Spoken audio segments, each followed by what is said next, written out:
자, 지금 내가 화면에 켜놓은 수특 15쪽을 펴주시면 되겠고요. 자, 이 작품은 너무나 어려운 것이 없기 때문에 그냥 후루룩 읽고 넘어가도록 하겠습니다. 얘들아, 너네 이거 아직 숙제 안 해서 안 읽어봤죠? 세상 이런 바보가 없습니다. 이 원미동 시인이라는 이 주인공이요. 세상 이런 바보가 없으니까.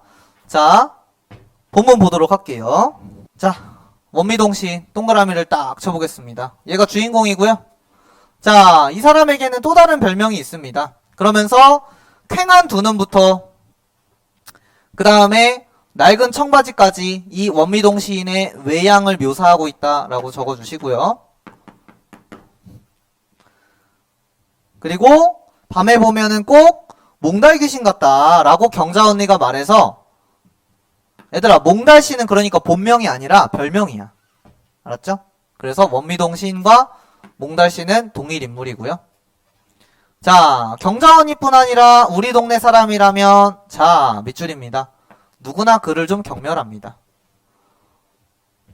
그 이유는 뭐냐면은 여기 나오죠? 그가 약간 돌았기 때문에. 근데 이제 너네들이 여기다가 관련된 작품을 하나 적을 필요가 있습니다. 뭐냐면 자, 동네에 사는 약간 바보형의 사람들이 주인공의 작품들이 있는데 그 중에 가장 대표적인 작품이 예를 들어 황만근은 이렇게 말했다 이런 작품들이 있어요. 자, 이거를 처음 보는 분들도 있을 수 있으니까 이 작품에 대해서 간단하게 말로만 설명하면 주인공이 당연히 황만근이겠죠? 황만근이 동네 바본데 평생 동안 한 번도 안 씻었대. 그 소설의 말에 따르면. 근데 동네에 소위 어려운 일이나 굳은 일을 혼자 다 하고 그러면서 이제 사람들한테는 계속 무시받고 뭐 이런 내용으로 소설이 진행이 돼요. 근데 중요한 거는 이 사람 다른 그 이장님이 있거든요. 그 이장님이 이제 어떤 시위에 나가자고 했는데 얘 혼자만 나간 거야. 경운기 타고. 그래서 경운기 타고 돌아오다가 결국에는 비극적인 죽음을 맞이하는 그런 불쌍한 사람으로 등장하거든요. 근데 이 사람도 결과적으로는 어떠냐? 착한 사람이지. 근데 무시당하는 동일한 유형의 인물이다. 까지 알아두시면 됩니다. 왜냐면 너네 학교 내신에 같이 연계돼서 나올 수 있어서 적어놨고. 자, 그 다음에 여기서 근데 몽달씨는 조금 다른 게 있어. 너네 그렇잖아. 내신 문제가 꼭 외부 지문 나오면 어때? 똑같은 게 나오는 게 아니라 다른 게 나와서 뭐예요? 공통점 차이점 물어보죠. 예를 들면 가와 보기는 뭐 모두, 가와 달리 보기는 이렇게 나오잖아. 그러니까 얘랑 같이 해서 가와 달리 보기는 이렇게 나올 수 있어.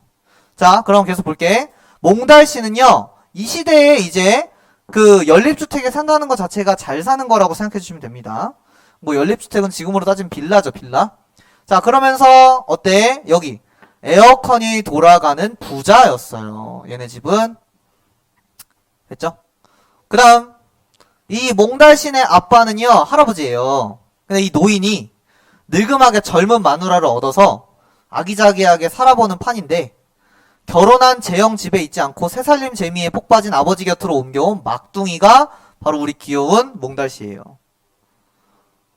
그것부터 팔불출이짓이라고 강남 부동산의 고흥댁 아줌마가 아까 뭐랬어? 동네 사람들은 다 싫어해, 몽달씨를. 아들이 아버지와 함께 사는 게 왜 바보짓이라는 거지 알 수가 없었다. 자, 여기다가 너네가 적어놔야 되는 거. 너네 그리고 관련돼서 이 작품이랑 또 나올 수 있는 게 뭐냐면 사랑손님과 어머니입니다. 사랑손님과 어머니. 이 작품은 웬만하면 다 알 텐데. 자, 이 작품을 내가 지금 왜 언급하냐? 두 작품이 동일한 점. 1인칭 관찰자 시점이란 뜻이고요. 동시에 1인칭 관찰자이면서 어린 아이의 시선이 반영되어 결국 독자에게 모든 정보를 다 알려줄 수 있을까? 없다는 것이 또 이 소설의 포인트 중에 하나입니다. 오케이? 생각해봐. 얘들아, 이 노인이 아빠긴 하거든? 근데 아빠가 새로운 그 어린 여자랑 결혼을 했어. 근데 이 아들은 이 어린 엄마랑은 전혀 관련이 없는 사람이야. 같이 살아야 돼, 근데 그 집에. 아빠 때문에. 얼마나 그럼 너네 같은 눈치 보이겠죠? 이런 거를 보고 이제 팔불출이 짓이라고 말하는 거야, 어른들은. 하지만 애기의 눈으로는 그걸 알아 몰라? 모른다? 이렇게 되는 거지. 오케이? 그래서 적어놔야 되는 건 뭐다? 독자의 정보가 제한된다. 이렇게 정리해두면 되겠고요. 독자의 정보 전달을 제한시켜버려. 이렇게 되고. 자, 그 다음. 자, 근데 그런 몽달씨에게 친구가 있다면 나오죠? 아마 내가 유일할 것이다. 자, 좀 전에 내가 황만근 얘기했죠. 황만근도 동네 사람들이 다 미워하거든? 근데 유일하게 한 명, 민씨라는 사람이 등장하는데 걔만 좋아해. 걔가 나중에 묘비명도 써줘. 죽었을 때. 근데 여기서 이제 이 서술자, 즉 어린아이인 나도 유일하게 몽달씨를 좋아하는 사람이다. 까지 알면 되겠고요. 자, 몽달씨 나이가 27이야. 너네 기준에서 되게 많아 보이지만 나는 어리네 이랬다가 네. 아무튼 그랬는데 자, 근데 내게는요 27살짜리 친구가 한 명 더 있는데 그 친구가 바로 형제 슈퍼의 김반장이야. 어제도 고3 수업 때 이 수업 했는데 친구들이 이 얘기했더니 오 27살의 슈퍼 주인이면 성공했는데요 막 이러더라. 그쵸, 대단하죠. 자, 그는 자 23통 5반에 반장하면서 쭉쭉쭉쭉 돼 있는데 자 여기서 이제 너네 요거 밑줄입니다. 자, 우리 집 셋째 딸 선옥이 언니가 지난달에 서울 이모집으로 훌쩍 떠나버렸기 때문인 것이다. 왜? 김반장이 선옥이 언니랑 좋아 지내는 것은 온 동네가 아는 일. 그래서 여기다가 적어놔줘야 돼. 자, 그래서 나에 대한 김반장의 태도가 변화했어. 무슨 말이야? 서술자의 언니를 좋아해, 김반장이. 나의 언니를. 근데 그 언니가 서울로 가버렸어. 그러니까 이제 잘 보일 사람이 없죠. 그러니까 나에 대해서 그렇게 귀여워해주지 않는 거지. 예뻐해주지 않는 거죠. 자, 그러면서 이제 쭈루루룩 그 언니에 대한 설명 나와서 별로 여긴 안 중요하고요.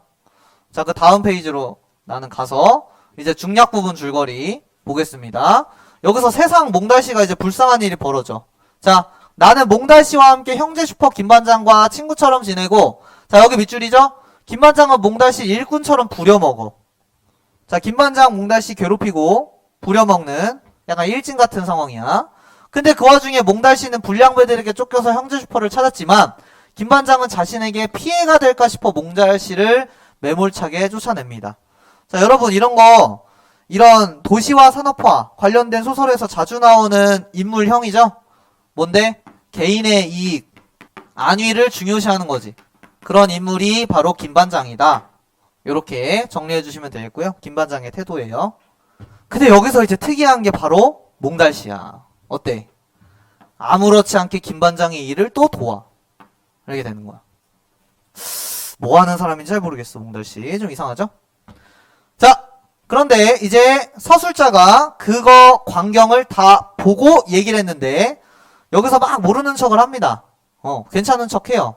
그러면서 갑자기 있어 보이는 시를 갑자기 얘기합니다. 보세요. 자, 슬픈 시가 있어 들어볼래? 그러면서 마른 가지로 자기 몸과 마음에 바람을 들이는 저 은사시나무에다가 동그라미 쳐주고요. 자, 이거는 너네 적어놔주세요. 관련된 지문이 이게 나올 수 있어요. 남신의주, 유동, 박시봉방. 이거 못 외우겠으면 그냥 시봉방 이렇게 외우면 돼요. 강렬하죠? 자, 여기에서 중요한 키워드가 뭐냐면 마지막에 나오는 나무인데 그 나무 이름이 갈매나무거든요.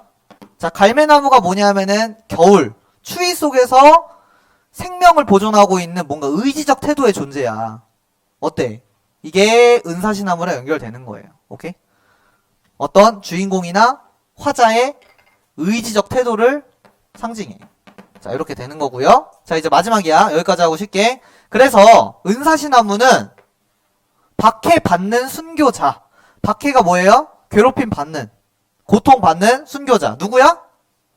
몽달씨. 이렇게 되는 거죠. 근데 몽달씨는 박해받고 싶어하는 순교자 같기도 하대. 이게 도대체 무슨 의미인가 이런 생각이 들죠? 그러니까 이 몽달씨는 자기 삶에서 이제 이렇게 정리가 되는 건데 어딨냐? 이 박해받고 싶어하는 순교자에서 이 타인을 이해하는 너그러운 태도를 보여. 난 여기까지만 할 거야. 내 개인의 의견은 덧붙이지 않을게. 왜냐하면은 내 개인의 의견을 덧붙였다가 너네가 이걸 잘못 소설을 이해할까봐. 이 소설의 의도는 이거예요. 그래서 마지막에 어때? 바보같이 다 알고 있었으면서 바보같은 몽달씨. 사실 얘들아 그러면은 몽달씨가 바보 같은 게 아니라 이 몽달씨의 존재를 통해서 뭘 비판한다? 이 소설은? 아까 위에 나왔던 현대인의 이 개인 이익과 안위를 중시하는 이 태도를 비판하는 거니까 자 여기다가는 이렇게 써놓으면 되겠네. 몽달씨의 태도를 통해서 현대사회를 비판합니다. 이렇게 정리해주면 됩니다. 됐죠?